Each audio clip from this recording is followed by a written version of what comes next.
20th June 2012. Underway at the National Library Services Auditorium in Colombo is the first of a series of monthly briefings on the state of human rights in Sri Lanka, organized by the Platform for Freedom for the benefit of civil society actors and particularly the media.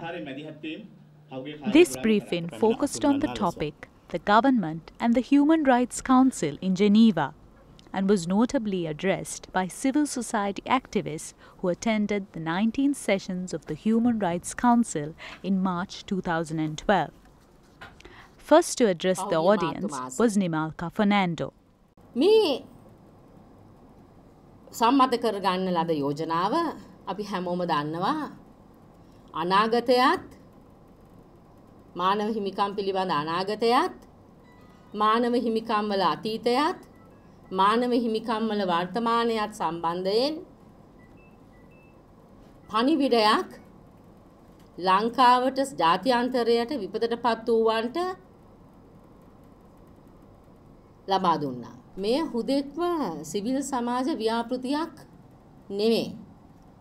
බොහෝ අවස්ථාවන් වලදී අපට විවේචන අපට පහර දීම් එල්ල කරනු ලබන මාධ්‍ය රජයේ මාධ්‍ය විශේෂයෙන්ම සහ දේශපාලන බලතන්ත්‍රය පෙන්눔 කරන්නට යන්නේ මේ අපේ ක්‍රියාකාරීත්වය මේ අපේ මානව හිමිකම් ක්‍රියාකාරීත්වය හුදෙක්ම රාජ්‍ය නොවන සංවිධානවල ව්‍යාපෘතියක් වශයෙන් ඇත්තෙන්ම ඒ අභියෝගය එක පැත්තකින් අපි හමුවේ තිබෙනවා ඒ අභියෝගය එල්ල කරන පුද්ගලයන්ට පිළිතුරු දීමේ අවස්ථාව බොහෝ විට අපිට මාධ්‍යයේ ආවරණය වෙන්නේ නැහැ නිරාවරණය වෙන්නේ නැහැ. Dr. Sarvan Muthu stressed on the importance of information and the right to information, especially with regard to the discourse on reconciliation. If we are going to have reconciliation, the question here is the old one, and it's one that we should debate. Can we have unity without reconciliation? Can we have reconciliation without accountability? Does accountability mean that only those right down at the end of the chain of command and accountability are held to account?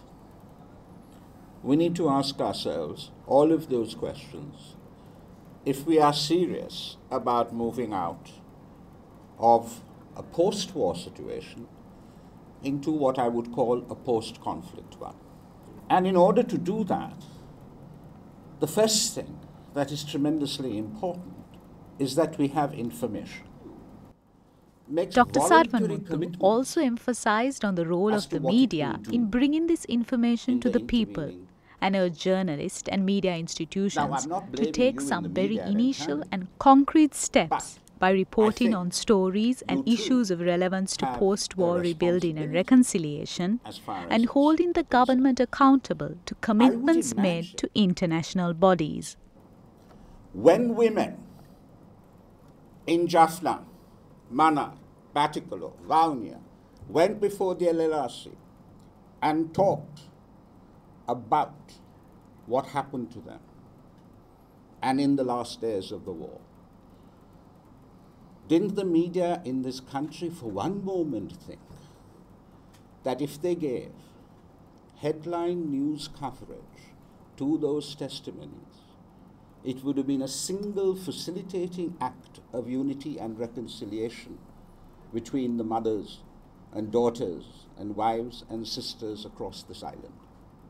As most of you know, in October, November 2012, there is the Universal Periodic Review of Sri Lanka in the Human Rights Council. Now, my specific appeal to you is this. Electronic and print media, why don't you take the commitments made by the government of Sri Lanka voluntarily in 2008 and run stories on as to what has happened in terms of fulfilling those commitments and if those commitments have not been fulfilled, as to why.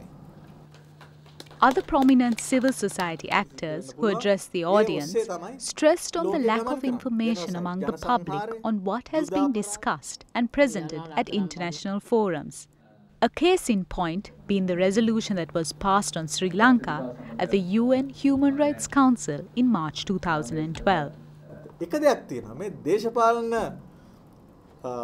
මතවාදයක් හෝ ගැටුමක් හෝ මොකක්වත් නෙමෙයි මෙතන තියෙන්නේ මේ පිළිබඳ දෙන නොදැනුවත්කම සහ මම හිතන්නේ කිසිදු වැඩසටහනක ගුවන්විදුලියේ හෝ රූපවාහිනියේ හෝ පත්‍රවලවත් මම හිතන්නේ ප්‍රධාන වශයෙන් මේ යෝජනාවලිය මොකක්ද කියන එක පිළිබඳ සටහනක් නොතැබීම මේ කලබගෑනියකට එක හේතුවක්. යෝජනාව ඇමරිකාවෙන් ගෙනාවා කියන්නේ නැතුව මේක යෝජනාව එළියට දාලා කිව්වොත් මෙන්න මේවට තමන් කැමතිද කියලා මට හොඳටම විශ්වාසයි.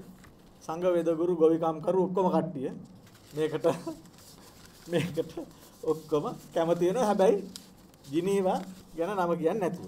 දැන් මේ මොකද්ද මේ ජිනීවා වල ජිනීවා යෝජනාවේ ඔය මානව හිමිකම් කවුන්සිල් යෝජනාවේ පසුබිම තියෙන්නේ අපි දන්නවා මේ පසුබිමට පාදක වෙන්නේ ලංකාවේ තිබිච්ච යුද්ධය හා රටේ නීතිය හා සාමය කඩා වැටීම කියන කාරණා දෙකේම එකතුවක්.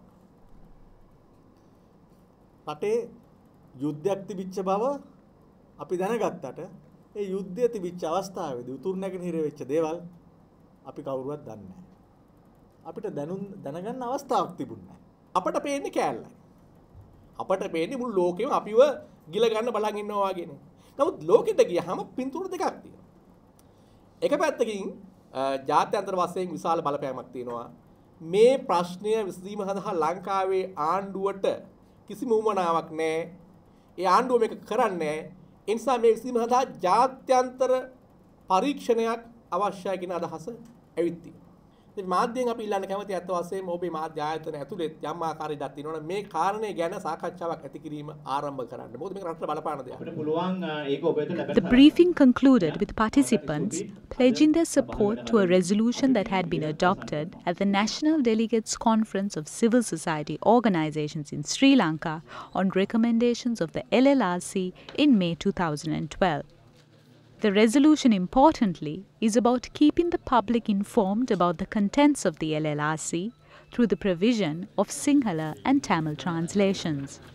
For the public, being able to access information on and about Sri Lanka relating to human rights in particular is of importance, and this is what the monthly briefings organized by the Platform for Freedom is attempting to do.